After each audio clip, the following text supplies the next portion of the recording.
تو پیارے حبیب کا امتی قرآن پاک کی نسبت مل جائے تو اس کو عزت کیوں نہیں؟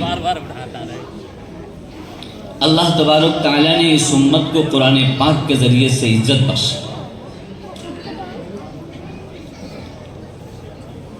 اللہ تبارک تعالیٰ نے اس قرآن پاک کو پیارے حبیب امام الانبیاء جناب محمد رسول اللہ صلی اللہ علیہ وسلم کے سینے پر اتارا، اور اللہ ارشاد فرماتا ہے فَإِذَا قَرَأْنَا، جب ہم قرآن پڑھیں تو پیارے حبیب آپ خاموش ہو جائیں، اس کو سنا کیجیے۔ یہ قرآن پاک کا حق، یہ قرآن پاک کا ادب۔ جب قرآن پاک نازل ہو رہا تھا تو پیارے حبیب امام الانبیاء صلی اللہ علیہ وسلم اس کو جلدی جلدی پڑھ رہے تھے کہ کہیں میں بھول نہ جاؤں، کہیں کوئی لفظ چھوٹ نہ جائے، امت تک پہنچانا ہے، سارے لوگوں تک پہنچانا۔ اس ذمہ داری پہ آپ اس قرآن پاک کو جلدی جلدی پڑھنے لگے۔ اللہ تبارک تعالیٰ نے ارشاد فرمایا کہ دیکھیے جب ہم اس قرآن پاک کو پڑھیں تو آپ پڑھا مت کیجیے، خاموش ہو، سنا کیجیے۔ اس کی حفاظت کرنا تو میرے ذمہ ہے۔ اللہ کہتا ہم حفاظت کریں گے، آپ پریشان کیوں ہو؟ اس کا ایک حرف چھوٹنے والا نہیں، اس کا آ اور ای چھوٹنے والا نہیں۔ یہ ذمہ داری ہماری۔ آپ قرآن پاک کو سنا۔ معلوم ہوا کہ قرآن پاک کی جب تلاوت ہو تو سارے لوگوں کو سننا چاہیے۔ یہ نہیں گاڑی میں قرآن پاک کی تلاوت لگا لی اور باتیں کر رہے، گھر میں قرآن پاک کی تلاوت لگا لی اور آپس کی باتیں ہو رہی، جلسے میں قرآن پاک کی تلاوت ہو رہی ہے اور ہم لوگ اپنی آپس میں گفتگو کر رہے ہیں۔ یہ قرآن پاک کا حق ہے جس کو خود پروردگار عالم نے ذکر کیا۔ جب ہم تلاوت کریں، معلوم ہوا کہ حضرت جبرائیل علیہ السلام جو لے کے آ رہے ہیں، اصل تو تلاوت اللہ کر رہا ہے۔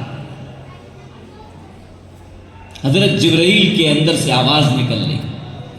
جس طرح ہم موبائل سے بات کرتے ہیں تو آواز تو موبائل سے نکلتی ہے، لیکن بولنے والا کوئی اور ہوتا ہے، یہ واسطہ ہوتا ہے بیچ میں۔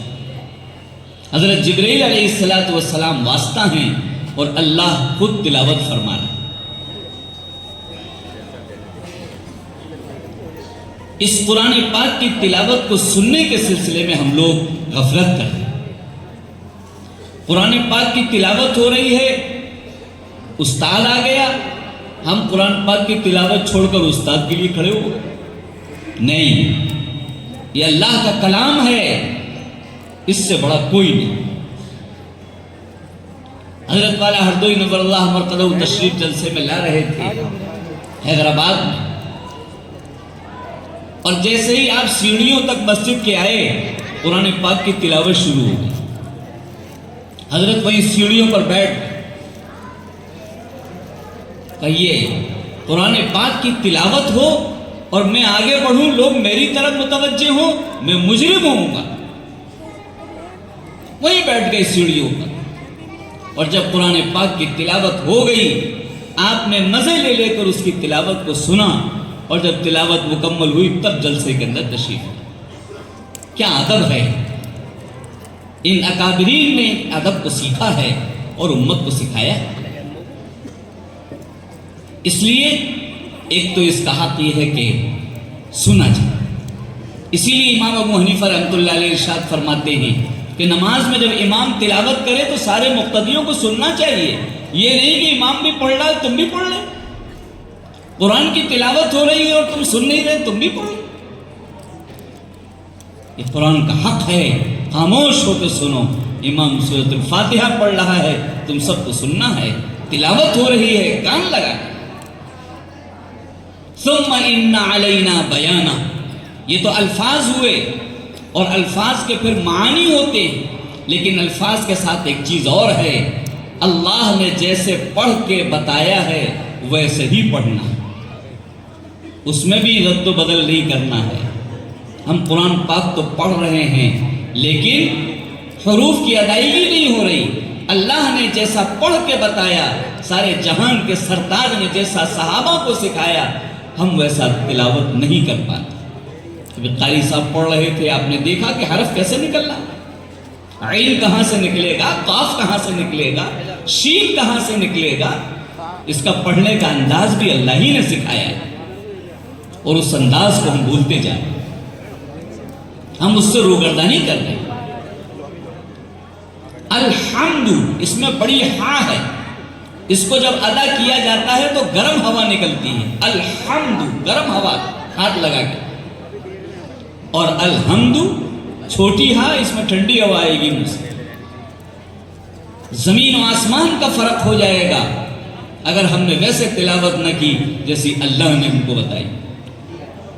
الحمد، اس کے معنی ہوں گے اے اللہ جتنی تعریفیں ہو رہی ہیں، چاہے میری ہو، چاہے بولنے کی ہو، چاہے گلے کی ہو، چاہے طاقت کی ہو، چاہے خوبصورتی کی ہو، چاہے عمارتوں کی ہو، چاند کی ہو، سورج کی ہو، آسمان کی ہو، زمین کی ہو، جتنی بھی تعریفیں ہو رہی ہیں اے اللہ سب اصل تو آپ ہی کی تعریف ہے. اگر آپ نہ ہم کو بناتے تو کیسے بن جائے. الحمدللہ، سب تعریفیں آپ ہی کی ہو رہی ہیں، ہماری نہیں ہو رہی، ان چیزوں کی نہیں ہو رہی. عقل دینے والا اللہ، فہم دینے والا اللہ، گلا دینے والا اللہ. ابھی نزلہ ہو جائے سب پتہ چل جائے گا کتنا اچھا بولنے والے، 2 منٹ میں قدر معلوم ہے. یہ اللہ کی تعریف. یہ کب ہوگا؟ جب الحمد بڑی ہاں سے بولا جائے. اور اگر ہم نے الحمدو کہہ دیا، عام طور سے عوام پڑھ رہی، جو نہیں سیکھ رہے ہیں، مدرسوں میں نہیں آ رہے، جو قاریوں کے پاس نہیں آ رہے، گھروں میں پڑھ لے رہے، صحیح جو پڑھانے والا ہے اس سے نہیں پڑھ رہے، تو وہ الحمدو کی جگہ الحمدللہ رب العالمین الحمدو کہیں گے.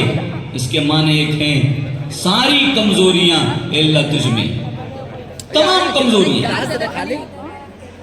ایک بھی کمزوری اللہ کے اندر نہیں ہے. اور کہنے والا الحمدو کہہ رہا ہے کہ ساری کمزوریاں اللہ تیرے اندر.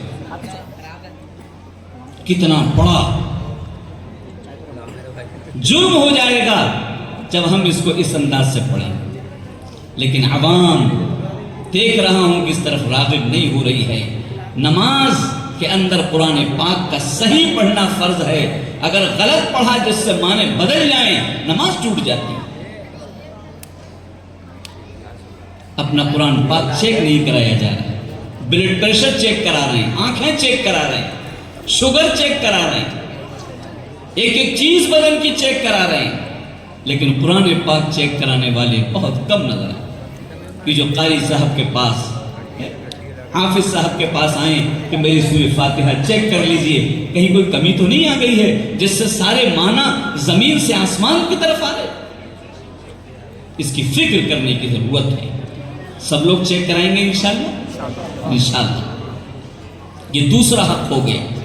تیسرا حق ہے کہ اس کے معانی کو سیکھنا. اللہ کیا حکم دے رہا ہے، اللہ کیا فرما رہا ہے، اللہ کیا ہم سے چاہتا ہے، قرآن پاک میں کیا کیا کہا جائے. اس وقت ایک فتنہ چلا ہے اور وہ کہتے ہیں کہ قرآن پاک کا ترجمہ سیکھنا ضروری ہے. بالکل ضروری، لیکن وہ کہتے ہیں کہ عربی پڑھ لو اور قرآن پاک کا ترجمہ کر لو. انت مانے تو، انتم مانے تم، آ جاؤ ترجمہ کر لو قرآن پاک. چاروں طرف ایک یہ فتنہ چل رہا ہے. اللہ نے صاف کہہ دیا ثم ان علینا بیانا، اس کا ترجمہ بھی ہم ہی بتائیں، اس کی تفسیر بھی ہم ہی کریں گے. دنیا میں اللہ کے حبیب کو بھی اختیار نہیں کہ آپ اس کے معنی بتا دیں اور اس کی تفسیر کر دیں. اللہ بتائے گا، وہی امت کو بتائے گا. اللہ نے بتایا، پیارے حبیب نے وہی صحابہ کو بتایا. وَلَوْ تَقَوَّلَ عَلَيْنَا بَعْضَ الْأَقَاوِيلِ لَأَخَذْنَا مِنْهُ بِالْيَمِينِ. اللہ جلال میں آ جاتا ہے ایسے موقع. کسی کو اجازت نہیں ہے کہ اس کے اندر کوئی ہیر پھیر کر اپنی طرف سے کوئی بات کہہ دے. جو اللہ کہہ رہا ہے وہی امت تک پہنچائی جائے. لیکن ہاں آج کل بہت غفلت ہو رہی ہے. عربی سیکھ کر لوگ ترجمہ کر رہے ہیں، عربی سیکھ کر لوگ ترجمہ کر رہے ہیں قرآن پاک کا اور پڑھا رہے ہیں۔ عربی سیکھنے والے کیا صحابہ کرام کی تو مادری زبان عربی تھی، وہ نہ سمجھ سکے تو ہم کہاں سے سمجھ جائیں گے عربی پڑھ کر؟ ان کی تو مادری زبان عربی تھی، وہ نہیں سمجھ پائے۔ کتنی جگہ پر مطلب کچھ تھا اور سمجھ کچھ بیٹھے۔ اللہ نے بتایا کہ نہیں، یہ معنی نہیں ہے، اس کے معنی یہ تمام قادیانی اور یہ تمام عیسائی قرآن پاک کا ترجمہ لوگوں سے کہتے ہیں پڑھو اور اس کا ترجمہ دیکھو، اور دھوکہ دیتے ہیں کہ دیکھو رفع ورفعنا لک ذکرک اللہ کے حبیب کے لیے بھی آیا ہے، اور بر رفعہ اللہ الیک حضرت عیسیٰ کے لیے بھی آیا ہے۔ تو رفعنا دیکھو حضور کا کیا معنی ہے بلندی کے؟ نام بلند کرنا، مرتبہ اونچا ہونا، یہی تو معنی ہے۔ تو حضرت عیسیٰ کا بھی یہی معنی ہے کہ ان کا مرتبہ اللہ نے بلند کیا۔ اس کے معنی یہ نہیں ہے کہ ان کو زندہ آسمان پر اٹھا لیا۔ حضور کو رفعنا لک ذکرک کے معنی کہاں ہے کہ زندہ حضور کو آسمان پر اٹھا لیا؟ تو یہاں تم کیسے ترجمہ کرتے ہو رفع کر کے حضرت عیسیٰ کو زندہ آسمان پر اٹھا لیا؟ یہ دھوکہ دیتے ہیں، یہ ترجمہ عربی سے ہم کو سکھاتے ہیں اور اس طرح ہمارے ایمان پہ ڈاکہ ڈال دیتے ہیں۔ یہاں پر رفع کا اللہ نے ترجمہ بتایا ہے کہ ہم نے زندہ ان کو آسمان پر اٹھایا، ترجمہ وہی یہ کیا جائے گا، اور یہاں ورفعنا کا پیارے حبیب کو جو ترجمہ اللہ نے بتایا وہ کیا جائے گا۔ ایک ہی لفظ ہوگا، ایک جگہ معنی کچھ ہوگا، دوسری جگہ معنی کچھ ہوگا۔ اس لیے اس فتنے سے بھی بچا جائے، ہوشیار رہا جائے اور کسی کے بہکاوے میں اور اس فتنے میں مبتلا نہ ہوا جائے۔ یہ حفاظ کرام دستار فضیلت، یہ حفاظ، یہ اللہ تبارک تعالیٰ کی فوج۔ دشمنان اسلام کہتے ہیں کہ صحابہ نے قرآن کو بدل دیا، اس میں حضرت علی کا نام تھا، حضرت حسن کا نام تھا، حضرت حسین کا نام تھا، اور صحابہ نے اس کو نکال دیا۔ نعوذ باللہ من ذالک۔ اگر صحابہ نے ان کو نکال دیا تو تمہیں نکالنے کے لیے کس نے روکا ہے؟ تم بھی تو بدل سکتے ہو۔ اس وقت تو انٹرنیٹ نہیں تھا، اس وقت تو کمپیوٹر نہیں تھا، اس وقت تو موبائل نہیں تھے، اس وقت تو سارا نظام نہیں تھا۔ جب وہ بدل سکتے ہیں تو تم کیوں نہیں بدل سکتے ہو؟ آؤ بدل کے دکھاؤ۔ چیلنج تو قیامت تک کے لیے ہے۔ یہ جو مدرسوں کے اندر فوج تیار کی جاتی ہے، یہ اسی انداز کی فوج ہے۔ یہ کھڑے ہو کر اعلان کرتی ہے، کوئی مائی کا لال بدل کے دکھائے، ہم کو اللہ نے یہاں تیار کر دیا ہے مدرسے کے اندر، ہم نے قرآن پاک کو حفظ کر لیا ہے، آؤ کوئی ای کیا او کر کے تو دکھلائے۔ یہ فوج تیار کھڑی ہوئی، ہرگز کوئی بدل نہیں سکتا۔ اگر ابا قرآن پاک تراویح میں سنا رہے ہیں اور ان کا بیٹا پیچھے کھڑا ہوا ہے جو حافظ ہو چکا ہے، وہ ابا کو بھی چلنے نہیں دے گا کہ وہ آ کو ای پڑھ کے دکھائے۔ جو اپنے باپ کو نہیں بخشے گا وہ دنیا کے کسے بخشے؟ آؤ بدل کے دکھلاؤ۔ یہ اللہ نے یہ نظام بنایا ہے جو مدارس اس نظام کے تحت ان بچوں کو تیار کر رہے ہیں تاکہ پوری دنیا کو چیلنج کریں، آؤ جس کی ہمت ہو بدل کے دکھاؤ۔ صحابہ کو کہتے ہو بدل دیا؟ ہرگز کوئی صحابی قرآن پاک کو بدل نہیں سکا۔ اللہ نے جیسا نازل کیا تھا صحابہ نے ویسی اس کی حفاظت کی اور آگے والوں تک پہنچا دیا ہے، اور وہ ہوتے ہوتے آج ٹانڈا کے اندر بھی ہمارے مدرسوں میں جگہ جگہ وہ قرآن پاک بچوں کے سینے میں آ رہا ہے۔ اور وہ ساری کتنے بچے ہوں گے شہر میں، لیکن بچے اسٹیج پر لائے جاتے ہیں، اعزاز کیا جاتا ہے، پگڑی باندھی جاتی ہے، دستار باندھی جاتی ہے کہ یہ ہیں وہ، دیکھو فوجی تیار ہو چکے ہیں، سارے دنیا والوں دیکھ لو انہیں۔ یہ حفاظت کے لیے اللہ نے ان کو کھڑا کیا، اللہ کا فضل۔ تو ایک تو ہوا اس کے الفاظ پڑھنا، پھر صحیح پڑھنا، پھر اس کے معانی کو سیکھنا۔ ہم کو پتہ ہی نہیں اللہ کیا کہہ رہا ہے قرآن پاک۔ قرآن پاک میں اللہ تبارک تعالیٰ نے ایک آیت ذہن میں آئی، اللہ نے جنتیوں کی صفت بیان کی، جنتیوں۔ وَيُطْعِمُونَ الطَّعَامَ عَلَى حُبِّهِ مِسْكِينًا وَيَتِيمًا وَأَسِيرًا إِنَّمَا نُطْعِمُكُمْ لِوَجْهِ اللَّهِ۔ کھانا کھلانا جنتیوں کی صفت، جو جنتی ہے وہ کھانا کھلائے گا. اور کیسے کھانا کھلاتا ہے؟ خالی کھانا کھلانا صفت نہیں ہے، ساتھ میں شرط لگی ہوئی ہے، وَيُطْعِمُونَ الطَّعَامَ عَلَىٰ حُبِّهِ، اللہ کی محبت میں کھانا کھلانا. اللہ کی محبت کسے کھلاتا ہے؟ ان لوگوں کو بھی کھلاتا ہے جن سے بدلے کی کوئی امید نہیں. یتیم کو کھانا کھلا دیا، یہ بیچارہ کیا بدلہ دے گا، اس کے پاس تو خود پیسہ نہیں ہے. یتیم قیدی کو کھانا کھلا دیا، بیچارہ یہ کیا بدلہ دے گا، کوئی امید نہیں. اللہ تبارک تعالیٰ نے ذکر کیا لوجہ اللہ، اللہ کے لیے صرف کھانا کھلاتا ہے، اللہ کی محبت میں کھانا کھلاتا ہے. اور یہ کھانا کھلانا آج ختم ہوتا جا رہا ہے. دیغیں تو بڑی بڑی نظر آ رہی ہیں، لیکن اس شرط پر کھانے کھلانے والے ختم ہو گئے. پیارے حبیب امام الانبیاء جناب محمد رسول اللہ صلی اللہ علیہ وسلم نے پیدا ہوتے ہی ایک کھانا مقرر فرما دیا، جو بچہ پیدا ہو 7ویں دن اس کی طرف سے کھانا کھلائے گا، اس بچے کی طرف سے. جنتیوں کی صفت ہے، بچپن سے ہی چالو. یہ اللہ کے حبیب کا امتی ہے، یہ بچہ بھی کھانا کھلائے جو 7 دن کا. یہ 7 دن کا بچہ کھانا کھلا رہا ہے، گوشت کھلا رہا ہے، بکرے کا گوشت کھلا رہا ہے. اور کس انداز سے کھلا رہا ہے؟ اس کو بدلہ نہیں چاہیے. اگر تم اسے گوشت کھلانا چاہو گے یہ نہیں کھا پائے، یہ بھی ذائقہ بھی نہیں جانتا، گوشت بھی نہیں پہچانتا، شکل نہیں جانتا، لیکن کھانا کھلا رہا. 7ویں دن، جی ہاں 7ویں دن بچے کو سبق پڑھا دو کہ خود نہیں کھانا ہے، دوسروں کو کھلانا. بچہ کھا نہیں سکتا، جانتا ہی نہیں ہے کھانا، لیکن دوسروں کو کھلا رہا ہے. جب یہ گوشت 250 گرام لے کر کے کسی رکشے والے کو، کسی سڑک کے کنارے صفائی کرنے والے کو، کسی غریب کو لے جا کر کے دیتا ہے، یہ 250 گرام گوشت ہے، کس کی طرف سے کاہے کا ہے؟ بکرے کا. بقرعید میں ملا تھا، اس کے بعد سے تو بکرے کا گوشت دیکھا ہی نہیں تھا. کیسے لیا ہے؟ ہمارے بچے کی طرف سے دعوت ہے. کتنا بڑا ہے بچہ؟ 7 دن کا ہے. 7 دن کا بچہ اور دعوت کر رہا ہے. ہاں، یہ سارے جہان کے سرتاج کا امتی ہے. یہ بچپن سے ہی کھانا کھلانا شروع کرتا ہے اور مرتے دم تک کھلائے گا، اور بچپن سے کھلائے گا، اور اس کا بدلہ نہیں چاہے گا. یہ کھلایا جا رہا ہے اس کی طرف سے. تم چاہو جا کے اس کو بدلہ دیا ہو، اس کی دعوت کر دو، تم نہیں کر سکتے دعوت. وہ کھانا نہیں جانتا ہے، کھلانا جانتا. کیا طریقہ ہے سارے جہان کے سرتاج امام الانبیاء جناب محمد رسول اللہ صلی اللہ علیہ وسلم.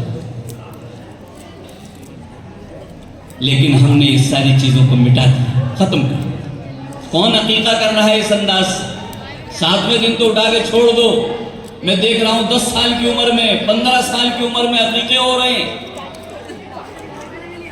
7ویں دن تو بھول گئے، اچھا خاصا پیسہ موجود ہے، لیکن رشتہ دار نہیں جمع ہو پائیں گے 7ویں دن. ہم عقیقہ نہیں کریں. رشتہ داروں کو جمع کرنا ہے، برادری کو جمع کرنا ہے، ملنے والوں کو جمع کرنا ہے.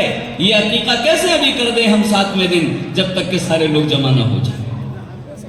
یہ پیارے حبیب کا طریقہ زندہ ہو رہا ہے. کیوں بھائی سارے لوگوں کو جمع کیوں کر رہے ہو؟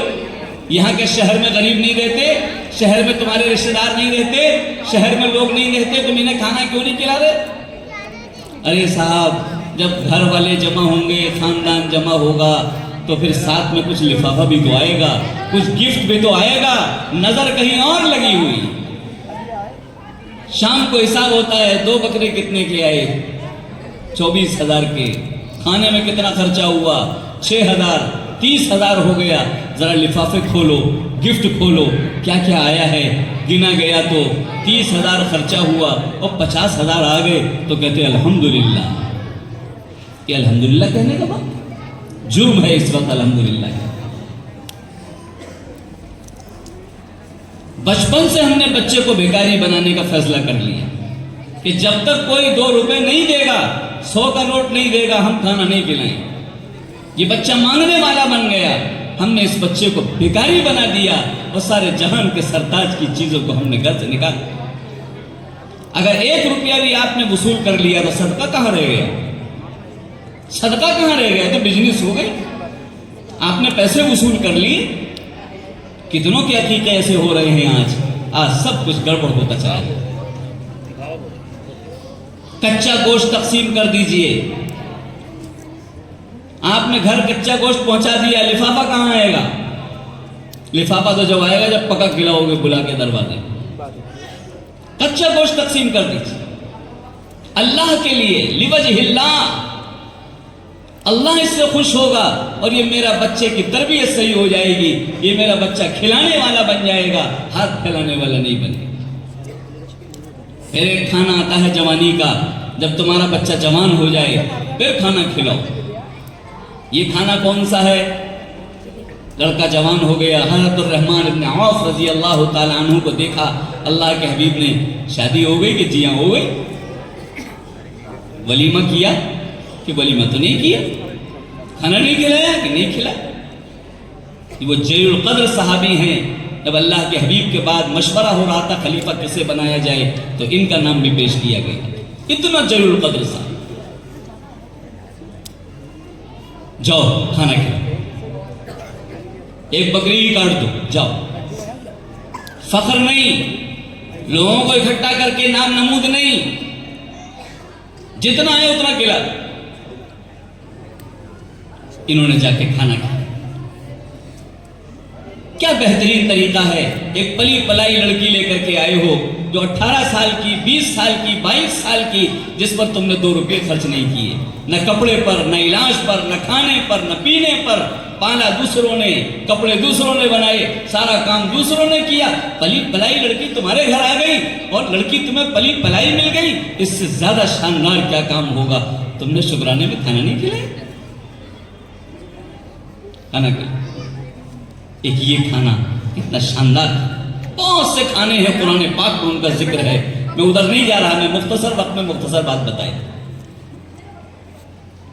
لڑکے کی شادی پہ حدیث ملتی ہے کھانا کھلاؤ، لیکن لڑکی کی شادی پر کوئی واقعہ نہیں ملتا کہ کسی نے آ کے کہا ہو کہ میری بیٹی کی شادی ہو گئی اور اللہ کے حبیب نے یوں ارشاد فرمایا ہو کہ کھانا کھلایا، جاؤ کھانا کھلاؤ. ایک واقعہ بھی نہیں ملتا، ایک حدیث بھی نہیں. حکمتیں بھری ہوئی ہیں، لکھی ہوئی. ایک حکمت کی طرف اشارہ کر رہا. لڑکی کی جو شادی ہوتی ہے، شادی تو ہوتی ہے لیکن یہاں منظر دوسرا ہوتا ہے. یہاں منظر یہ ہوتا ہے کہ باپ بھی رو رہا ہوتا ہے، ماں بھی رو رہی. باپ کو یاد آ رہا ہوتا ہے کہ بچپن سے اس نے مجھے آرام پہنچایا ہے، میرے کپڑے دھل دھل کے اس نے پریس کیے ہیں، مجھے گرم گرم کھانا کھلایا ہے، میری ایک ایک آہ کا خیال کیا ہے، میرے ہر آرام کا خیال کیا ہے. آج کے بعد یہ چلی جائے گی، کل مجھے کون پوچھے گا؟ یہ ابا کہنے والی، یہ ابا ابا کہہ کر پکارنے والی، اس کی آوازوں کو سننے کے لیے کان ترس جائے. اس باپ کا منظر کچھ اور ہوتا ہے، آنکھوں میں آنسو. ماں سوچ رہی ہوتی ہے اس کوکھ سے نکلی، اس گود میں پلی، ہمارے پاس رہی، ہر وقت اس نے میری آرام کا خیال کیا. اماں آپ بیٹھیے کھانا میں پکاتی ہوں، اماں آپ بیٹھیے جھاڑو میں لگاتی ہوں، اماں آپ بیٹھیے سارے کام میں کرتی ہوں. اس نے صبح سے لے کے شام تک 22 سال تک آرام پہنچایا ہے. یہ آنکھوں کی ٹھنڈک آج ہم سے رخصت ہو رہی. ماں کا بھی منظر دوسرا ہوتا ہے. سگا بھائی جیسے ہی باہر سے آئے سب سے پہلے بہن پوچھتی تھی بھیا پانی پی لو، بھیا کھانا کھا لو، بھیا چائے پی لو. یہ اپنی بہن سے رازداری کی باتیں کرتی تھی. دوسری بہن کو دکھ ہوتا تھا، اس بہن سے کہہ لیتی تھی. ہر ایک غم زدہ ہے، ہر ایک کی آنکھوں میں آنسو کا سیلاب ہے کہ کل سے میں کس سے اپنا دکھ کہوں گی. یہ بھائی کہتا ہے کل سے مجھے کون پوچھے گا، یہ بھیا کہنے والا کون رہے گا، یہ کل سے ہم سے رخصت ہو جائے گی. یہ سارے لوگ غم زدہ ہیں. فرمایا جہاں آنسوؤں کا سیلاب ہو، جہاں لوگ رو رہے ہوں، وہاں کھانا نہیں کھایا جاتا. کیا ہمدردی ہے، کیا سارے جہان کے سرتاج کا لیا ہوا طریقہ ہے. آنسوؤں میں کھانا کھاؤ. میں ایک جگہ سے گزر رہا تھا، ایک شخص نے کہا مولوی صاحب کھانا کھا لیجیے. میں نے کہا بھئی کیسا کھانا ہے؟ کہ میری بیٹی کی شادی ہے نا. میں نے کہا سچ سچ بتاؤ گے میں کوئی بات پوچھوں؟ کہ بالکل بتاؤ. یہ بتاؤ تم نے کھانا کھا لیا؟ تو لڑکی کا باپ کہتا ہے مولوی صاحب آج ہمارے حلق سے لقمہ کہاں اترے؟ میرا تو سب کچھ اجڑ رہا ہے، میرا تو سب کچھ ویران ہو رہا ہے، آج یہ لقمہ میرے حلق سے کہاں اترے گا؟ تو میں نے کہا تم نے کیا مجھے ظالم سمجھا تھا؟ اس لیے تم نے مجھے روکا ہے کہ تمہارے حلق سے لقمہ نہ اترے اور میں پیٹ بھر لوں گا؟ تم نے اتنا ظالم مجھ کو سمجھ کر روکا، تمہاری نظر اسی بات کے لیے مجھ پر پڑی۔ تو اس نے ایک آہ بھری اور کہنے لگا مولوی صاحب 1000 لوگ کھانا کھا کے چلے گئے، جو آیا وہ یہی کہتا ہوا آیا، گاڑی چھوٹ جائے گی جلدی دو، نوکری پہ جانا ہے جلدی دو، دکان کھولنی جلدی دو، ہر شخص کھانا مانگتا ہوا آیا، کسی نے بھی مجھ سے میرے کھانے کے بارے میں نہیں پوچھا۔ آپ پہلے ہو جس نے میرے کھانے کے بارے میں سوال کیا، میں کیوں نہیں سوال کروں؟ اگر یہ کھانا تمہارا کھلانے کا ہوتا تو سارے جہان کے سرتاج اس کا اشارہ فرماتے، اللہ کے حبیب نے تمہارا خیال کیا ہے، میں کیسے تمہارا خیال نہیں کر سکتا ہوں؟ تمہاری تو سب کو یقیناً گھر اجڑ رہا ہے، ویران ہو رہا ہے، تمہارے حلق سے یقیناً لقمہ نہیں اترے گا، میں کیسے تمہارے سامنے پیٹ بھر کے کھانا کھا لوں گا؟ ہرگز نہیں کھا سکتا ہوں۔ یہ میرا ضمیر گوارا نہیں کرتا ہے کہ باپ بھوکا ہو اور میں کھانا کھا لوں، ماں بھوکی ہو عورتیں کھانا کھا لیں، بہن بھوکی ہو سارے لوگ آ کے محلے کی عورتیں کھانا کھا جائیں، یہ کون سا ضمیر ہے؟ انہوں نے قرآن پاک کی تلاوت نہیں کی ہے، انہوں نے قرآن پاک کے معنی نہیں سیکھے ہیں، انہوں نے قرآن پاک کا وہ درد جو ہر امتی کے دل میں اللہ نے پیارے حبیب کے امتیوں کے دل میں ڈالا ہے، وہ دل مردہ ہوتا جا رہا ہے، وہ دل بجھتا جا رہا ہے۔ تم کھاؤ نہ کھاؤ ہمیں کھلاؤ، تم کھاؤ نہ کھاؤ ہمیں کھلاؤ، تم بھوکے رہو بلا سے رہو ہمیں کھانا دو۔ اور وہ لڑکی والا بھی صرف کھانا اس لیے بلا بلا کے کھلا رہا ہے کہ میری لڑکی تو جا ہی رہی ہے، سب کچھ تو لٹ رہا ہے، کم سے کم یہ کھانا کھا کے ان کی زبانیں بند ہو جائیں کہ میری بیٹی کو نہ ستائیں، میری بیٹی کو سکون سے رکھیں، میری بیٹی پر کو آنچ نہ آنے دیں، یہ لڑکی کو حوالے کر رہا ہوں۔ اے لوگوں تم جتنا چاہو لے آؤ، جتنے مہمان چاہے لا کے ہمارے دروازے پر پٹک دو، میں ہر ایک کو کھلاؤں گا، ہر ایک کو خوش کروں گا، بس میری بچی کو ذرا سکون سے رکھنا، میری بچی کو تکلیف نہ دینا۔ یہ وہ درد کا کھانا ہوتا ہے، یہ وہ رشوت کا کھانا ہوتا ہے، لیکن لوگ ہیں انہیں کوئی فکر نہیں ہے۔ آج منظر کون سا ہے؟ انہیں صرف کھانا اور روٹی سے لگا۔ پیارے حبیب کے امتی جب اس کو سن لیں تو اس کے بعد ان کا ضمیر جاگ جانا چاہیے۔ کتنے لوگ ہیں جو آج کے بعد ان آنسوؤں پر اپنا دسترخوان لگا ہوا نہیں لگائیں گے اور اس پر جا کر کھانا نہیں کھائیں گے؟ ولیمے کا کھانا کھاؤ، کوئی کہتا ہے چلو دوسرے دروازے پہ کھانا کھانے کے لیے، کہ تو میرا ضمیر مرا ہوا نہیں ہے، اپنے دروازے پہ کھلانا ہو کھلا دو، دوسروں کے دروازے پر دعوت کرنے کا تمہیں کیا حق ہوتا ہے؟ اور پھر وہ دروازہ جہاں لوگ رو رہے ہیں، وہ دروازہ جہاں سسکیاں ہیں، وہ دروازے جہاں رونا اور چیخنا ہے، تم اس دروازے پہ لے جا کے ہمیں کھانا کھلاؤ؟ ہرگز ہم نہیں کھا سکتے۔ کتنے لوگ ہیں ایسا کہہ دیں گے دعوت کرنے والوں کو؟ ہاتھ اٹھا کے بتائیں گے بھائی؟ جہاں دعوت ہو اس انداز کی، آنسوؤں کی، وہاں کتنے لوگ کھانا کھا لیں گے جا کر کے؟ ان کا دل درد کو محسوس کرنا چاہیے۔ کسی رونے والے کے ساتھ یہ معاملہ نہیں کرنا چاہیے، کسی رونے والے کے ساتھ ایسا انصاف نہیں۔ جو بھوکے ہوں وہاں کھانا نہیں کھانا ہے، وہاں کھلانا ہے۔ جب باپ کھانا کھائے تب کھانا کھائیے، اس سے پہلے کیسے کھا لیں جب سب لوگ بھوکے؟ حضرت والا ہردوئی نور اللہ مرتدہ ہماری بہن کا نکاح پڑھانے کے لیے تشریف لائے تھے، اور تشریف لانے کے بعد والد صاحب نے دسترخوان رکھ مانے، 250 کلومیٹر دور سے آئے تھے، فوراً کھانا چاہیے تھا، آپ تھا، کوئی منع نہیں تھا، لیکن فرمایا نہیں، پہلے رخصتی کرو، جو 3 مہمان آئے انہیں کھانا کھلاؤ۔ 3 لوگ آئے تھے، انہیں کھانا کھلایا گیا، پھر اس کے بعد کہا رخصتی کرو۔ جب رخصتی ہو گئی تو حضرت نے فرمایا باپ کو بلاؤ، بھائیوں کو بلاؤ، ہم سب کو حضرت نے بلایا، دسترخوان لگایا۔ اس کے بعد پہلے والد سے کہا کہ کھاؤ، میرے سامنے کھاؤ۔ جب والد صاحب کو کھاتا دیکھا، لڑکی کے بھائیوں کو کھاتے دیکھا، تب حضرت نے لقمہ اٹھایا۔ 250 کلومیٹر کا سفر ہے، کھانا کھانے میں کون روکتا انہیں؟ کون سا مسئلہ یہاں پر پیش آ سکتا ہے؟ نہیں، فرمایا جب باپ کھانا کھائے گا تب کھاؤں گا، اس سے پہلے نہیں کھاؤں گا۔ یہ اکابرین ہیں جنہوں نے کر کے دکھلایا ہے۔ یہ درد ہر شخص کے دل میں پیدا ہونا چاہیے اور اس کا احساس ہونا چاہیے۔ اس جلسے کا اور مدرسے کا مقصد یہی ہے کہ ہم قرآن پاک پڑھیں، اس کے مطالب کو سیکھیں، اور جو درد اللہ ہمارے دل میں پیدا کرنا چاہتا ہے وہ دل ہمارے دل ہے، وہ دل بن جائے۔ ساری کام آسان ہے، کوئی بھی ڈگری حاصل کر لو، لیکن دل بن جائے یہ بڑا مشکل کام ہے۔ دل بننے کے لیے وقت چاہیے، اولیاء کرام چاہیے، تب وہ درد پیدا ہوتا ہے۔ تو انشاءاللہ عہد کرتے ہیں، انشاءاللہ ایسا آئندہ تو نہیں کریں گے بھائی، انشاءاللہ۔ وآخر دعوانا ان الحمدللہ۔